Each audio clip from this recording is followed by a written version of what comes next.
Dando sequência, vamos falar um pouco sobre os tipos de peças, né? E para que serve, né? Essa peça que foi criada, observe que ela foi para medir, né? Para testar o empenamento da estrutura. Ou seja, se nós conseguiríamos, né? Utilizar toda essa área e conseguir fabricar nela. Observem que pecinhas pequenas que nem foram aquele pilarete verde, é tranquilo de fabricar, né?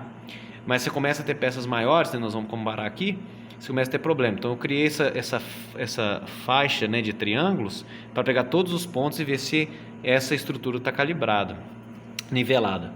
Você pode também ver no manual, né, da impressora que está nos anexos, como é que se faz a calibração de acordo, né, com esse ajuste aqui, ó, desse pino, né?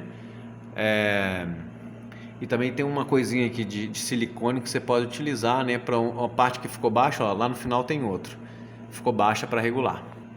Continuando, ó, a diferença, né? Essa peça aqui que foi feita para a máscara de Covid na época da pandemia, ela apresenta algumas dificuldades, né, ó. Ela apresenta uma dificuldade porque desse ponto até esse ponto tem uma diferença grande, né, de estrutura. Ela apresentou aqui um errozinho de fabricação, ó. Observe que essa parte levantou, parte de baixo, ó, e foi compactando as linhas, né? Dá pra ver aqui, ó, compactou as linhas aqui, ó, tá vendo? Porque ela soltou, ela desgarrou da parte inferior, até acabou a máscara, mas a máscara não ficou numa qualidade boa.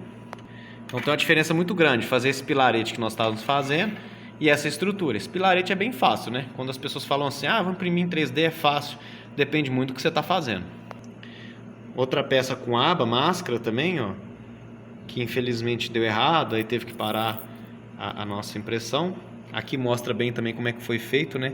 A densidade de enchimento. Essa máscara ela ficou mais bem feita, demorava acho que umas 4 horas para fazer cada máscara, porque a densidade dela era maior para limpeza, né, dos profissionais de saúde. Então essa aqui usou, ela era bem mais durinha, assim, bem rígida. Aqui está um exemplo, né, dela bem acabada. Ela é bem resistente. As lâminas, né, o acabamento dela aqui acho que foi em 0,15. Tá bem, até no vídeo é difícil de mostrar, né?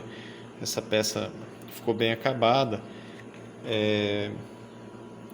Mas não eram todas também que conseguiam ficar com essa qualidade.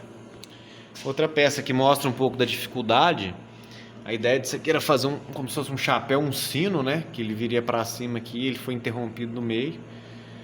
É difícil de fazer estruturas mais altas, né? Porque até essa máquina falta uma cabine específica para ajudar, auxiliar, porque se der um empenozinho na estrutura, essa estrutura que é oca, né? É como se fosse um chapéu, sei lá, chinês. Que a gente estava testando também a altura para fazer o máximo que possível, né? Porque teoricamente a altura da máquina é isso tudo aqui, ó, mas você fazer uma peça nessa altura é muito complexo. Aí aconteceu que ela esbarrou, mas a resistência é muito boa da ABS, né? Tá vendo as linhas aqui, ó? Deve ter sido 0,3 também, essas lâminas. Continuando na qualidade, né?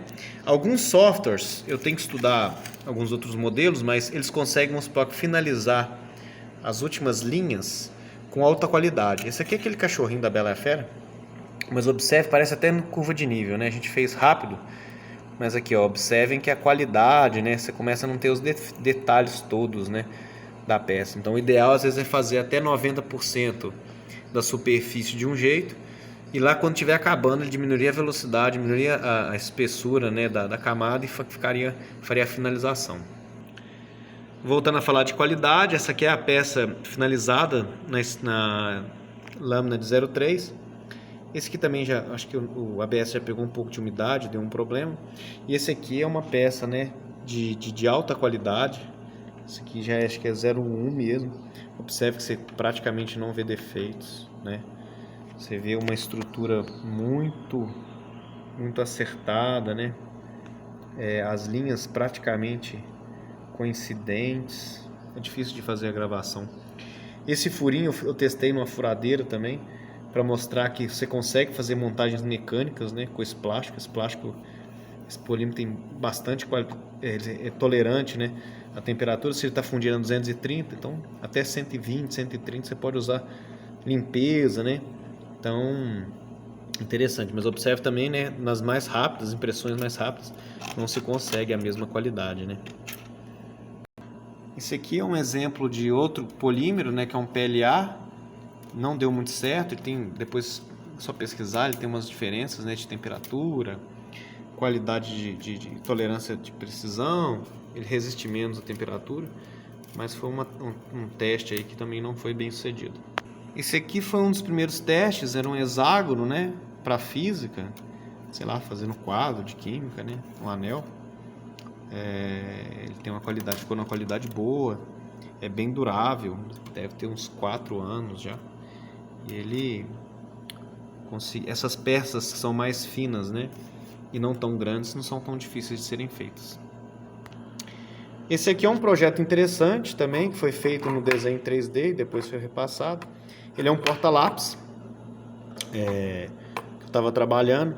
Observe que ele tem uma estrutura, né, de fazer uma um raio, né, de curvatura nos cantos para ele não ficar em cantos vivos. Ele tem uma qualidade aqui de compactação boa. Mesmo assim ele teve uns problemas, né, de delaminação lateral, mas no que se propõe não teve grandes problemas, né? Teve uma durabilidade boa para esse tipo de serviço.